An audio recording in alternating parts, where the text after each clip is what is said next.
Le fort Montbarret est un ouvrage fortifié, construit entre 1777 et 1784 à l'ouest de Brest. Utilisé pendant la Deuxième Guerre mondiale par les troupes allemandes, il est aujourd'hui un mémorial-musée consacré au Finistère pendant ce conflit.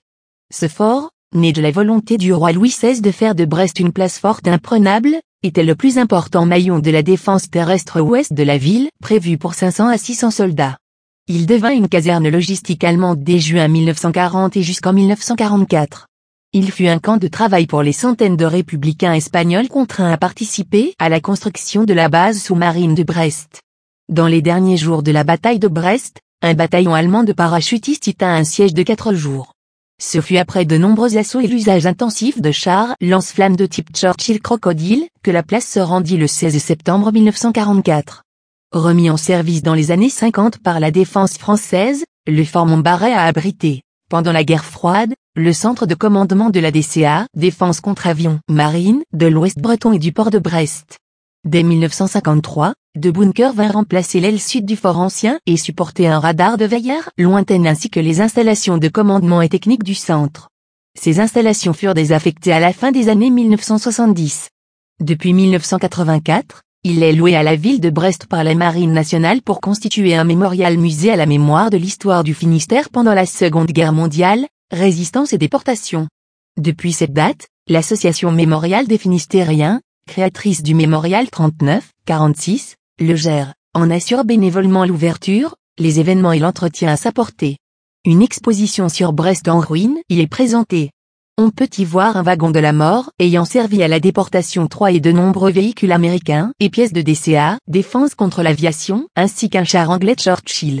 L'association a pour la première fois recensé l'identité des plus de 10 000 natifs du Finistère, morts pour la France du fait de ce conflit, des militaires, des résistants des forces françaises libres militaires et de l'intérieur, des victimes civiles.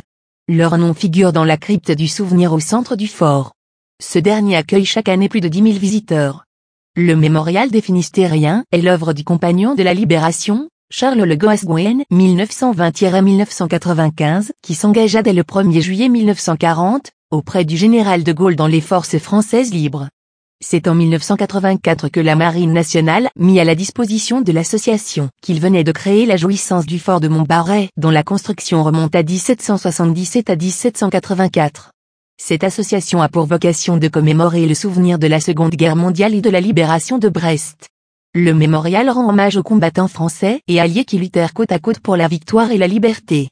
De nombreuses expositions ou projections cinématographiques servent à illustrer cette mémoire, qui se retrouve selon les salles visitées être celles de la résistance, de la déportation ou du Brest martyrisé.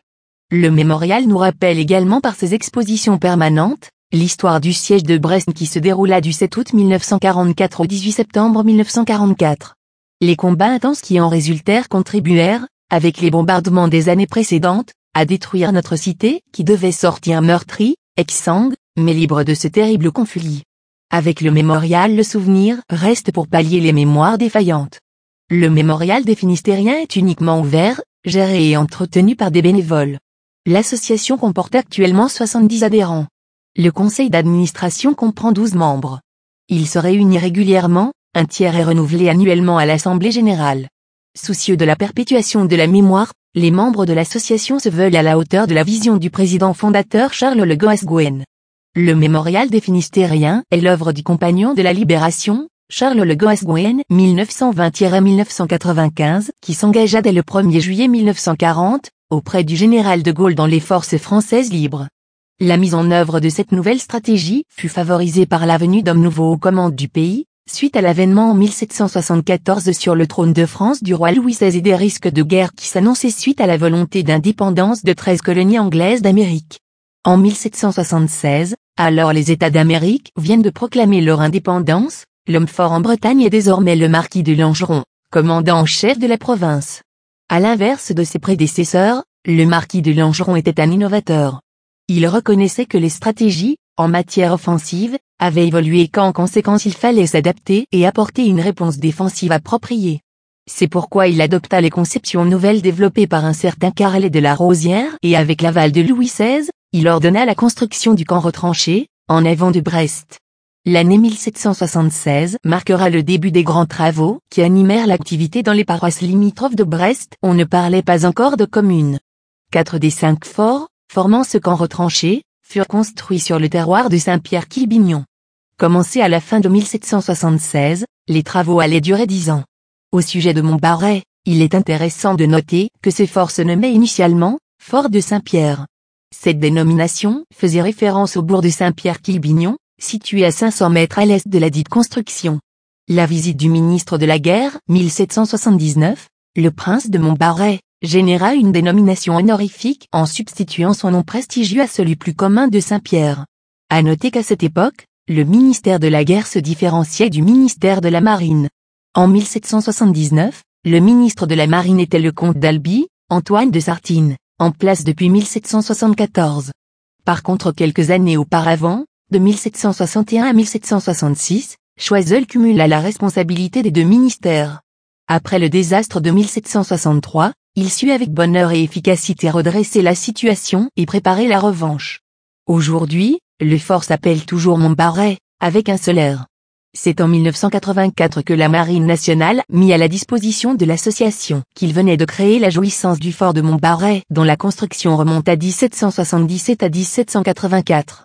Cette association a pour vocation de commémorer le souvenir de la Seconde Guerre mondiale et de la libération de Brest. Le mémorial rend hommage aux combattants français et alliés qui luttèrent côte à côte pour la victoire et la liberté. De nombreuses expositions ou projections cinématographiques servent à illustrer cette mémoire, qui se retrouve selon les salles visitées être celles de la Résistance, de la déportation ou du Brest martyrisé. Les locaux pour la vie quotidienne des soldats, magasins de farine, boulangerie, salle d'intendance, magasins au vin, pharmacie. Les locaux et galeries d'exposition, galerie des Finistériens morts pour la France, atelier d'artillerie, exposition Brest en ruine après les bombardements, carte retraçant l'évolution du conflit entre 1933 et 1945, matériel et véhicules utilisés pendant la guerre, projection de la vidéo Brest en guerre. On peut aussi visiter le wagon de déportation, le blocos avec une évocation de la bataille de l'Atlantique et des munitions retrouvées dans la région.